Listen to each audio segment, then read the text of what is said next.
Welcome back, everybody, and thank you for staying tuned to us because we now have Judge Lane here who's going to take the last half hour of the show, and this is a live call-in show, 727-8750. Once again, 727-8750.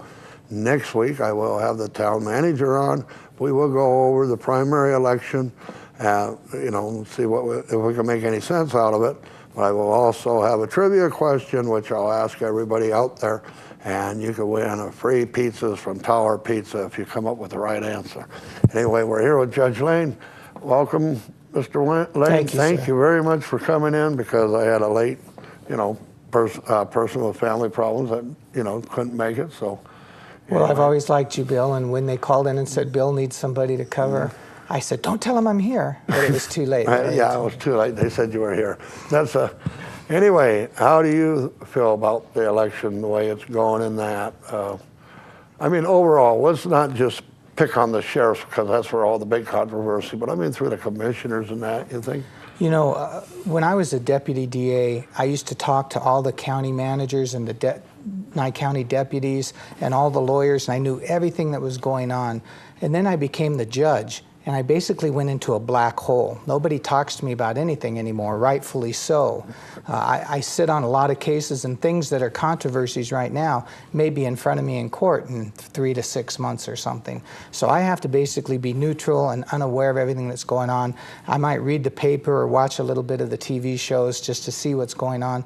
Whenever citizens approach me and say, what do you think of what's going on with the sheriff, or what do you think of incorporation? I always have to say, I don't have an opinion on it. I can't talk about it. It's one of the good things about being a judge because I can't give you an opinion on incorporation. You can remain neutral. I get to remain neutral on everything. Anyway, this is a live call-in show at 727-8750. And remember, if you call in, he cannot give an opinion that might be coming up at a later date in one of the courtrooms on how he would rule or anything like that. It's just like this controversy that's going on with the sheriffs. That's why I said we'll stay away from that because... Plus, I don't really know what's going on that much except reading on the papers, and that's not always the most accurate thing. So, and I don't have any rumors or gossip to spread anybody. There's nothing I know that's not in the paper. So. Oh, well, I could tell you all kinds of rumors. Well, maybe and after gossip, the show but, you can... Oh, no. Because it's exactly that. It's rumors and it's gossip. Yeah. If somebody shows me proof of something, then I'll bring it out. But what's really funny is all these people that work in the town and volunteer in the sheriff's office and the DA and all of them, I'm acquainted with all of them. They're all nice to me. I'm nice to all of them. And so there's no personal animus anywhere. I just wish everybody the best and... Well, that's like I've always said, we go into elections, and of course you stay out of it, and that's why it's always a delight to have you on the show because we get away from all that other headache stuff, but it's the people, the way they talk about each other, and that I feel we live in a small community. I see everybody at Albertsons or Smith's or Walmart or something like that. Well, the citizens definitely have a right to know and to get as much information as they can to make an informed vote and an informed decision. I hope they do get out and vote and pick the right person. But I agree with your earlier guest, Mr. Marshall, when he said, don't be shy about walking up to the politicians and the different people involved in things and ask them straight out, hey, I heard this rumor, is it true? And get both sides of the story. I agree with that philosophy. Like I had that meet and greet and that, and not that I really do too many things right, but it was about walk up and meet the person. I don't want people yelling questions up to the stage. Yeah. Walk up and meet the person and discuss it with them to find out what they really felt. But we do have a caller. We have Norma. Norma, go ahead with your questions for Judge Lane. Hi, Judge Lane. I was wondering if you could tell us what type of cases do you see most often? Are they, criminal cases? And if they're criminal, are they robberies or murders, or what type of cases do you see most often? Very good, Norma. Thank you for calling in. We do civil, family, juvenile, criminal, probate, all different kinds of court in our courts. And so I would say the most common case that we have hearings on regularly in court are probably custody and family civil disputes. The second most cases we hear are probably civil suits that involve businesses and real estate transactions go wrong and so forth. Of course, we have regular criminal cases. A lot of those plead out and don't actually go to trial. And of the criminal cases we have, of course, you can guess what the majority of them are about. Drugs. A lot of people using and dealing drugs, and a lot of people who steal to support their drug habit. So they may steal out of a neighbor's shed or steal out of a local store, and then they get caught and they come in front of us. A lot of citizens approach me and they say, man, you have a lot of murders in Pahrump or whatever, but I think proportionately we're about the same as anywhere else based on our population. I hope I answered your question well enough. Well, it sounds like you did.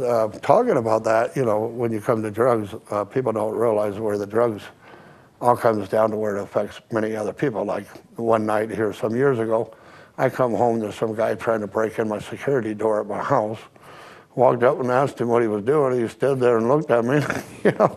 So I called. Did he take off running? No, he had a car with all the wires hanging loose underneath the dash sitting in my drive.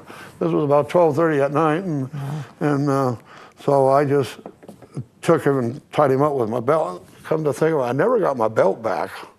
And that was a brand new belt. You should have told Mr. Marshall that. I told the sheriffs, I told Tony and everybody, and I always tell guys come in front of me in court on burglaries and going into people's houses how courageous they must be, because so many Pahrumpians own guns, and you know, we've had a few burglars get shot by homeowners and stuff. So. Well, yeah, if I was sitting in the house, or I don't know why. I seen a car sitting in my drive, so I pulled up next to my drive. I got out and I looked, and all the wires were hanging out under the dash. And heck of a way to make a living. The guy's up at my front door, and I just walked up behind him. He didn't even know I was there at first, you know. And so I just. It would seem to me that the amount of work you put into stealing and dealing drugs and everything, and the anxiety of being busted and all that, there just seems like there'd be better ways to make a living and get by. But I did him a big favor, because if he would have got through the door, that one dog I had, which was huge, would have just ate him. That's what I mean. We would have never known who he was. I guess drugs will force people to do things that normal sense people wouldn't do. Yeah, well, you know, and so you handle all the cases, and I got one.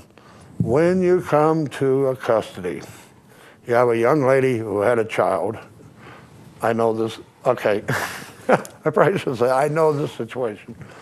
You have the guy who doesn't want to get married, who's complaining already about paying any type of support towards the child and that. But he says to her, he's going to get himself an expensive lawyer and he's going to teach her a lesson, but she can't afford nothing.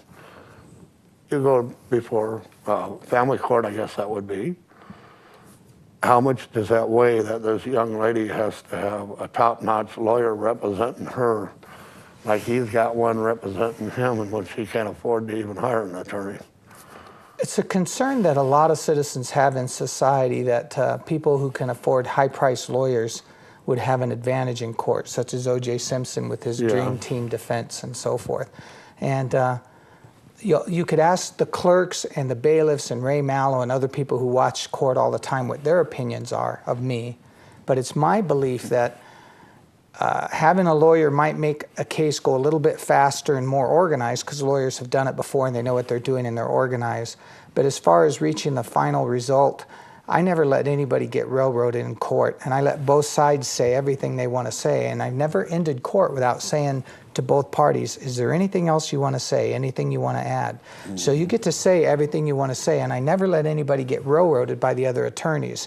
If the other attorneys try to object constantly and override the person, I'll tell them to, you know, pipe down and let the people have their say. And so in the end, you're going to get pretty much the same decision whether you have a lawyer in there or not representing you. I'm going to make sure it's fair. But, you know, having a lawyer, he's the guy who's going to do all the work for you and get the witness list for you and gather the evidence.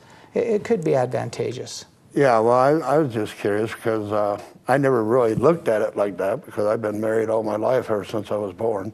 So I guess I don't know what it'd be like to go, you know, to court over something like that. And I thought, sometimes if you get the wrong lawyer, it could hurt your case. Yeah, but I'm just looking at, you know, a young lady with a child that's just barely making it, and a guy who has a good, decent job and making good money is using the bit about taking her to court and it's taking not the child unusual away. for the person without an attorney to make a motion with the court to have the guy who has all the money be ordered to pay for her attorney, and we do that frequently. Oh, I see. Okay, well, we're going to need to go to this break. We'll be back right after this message.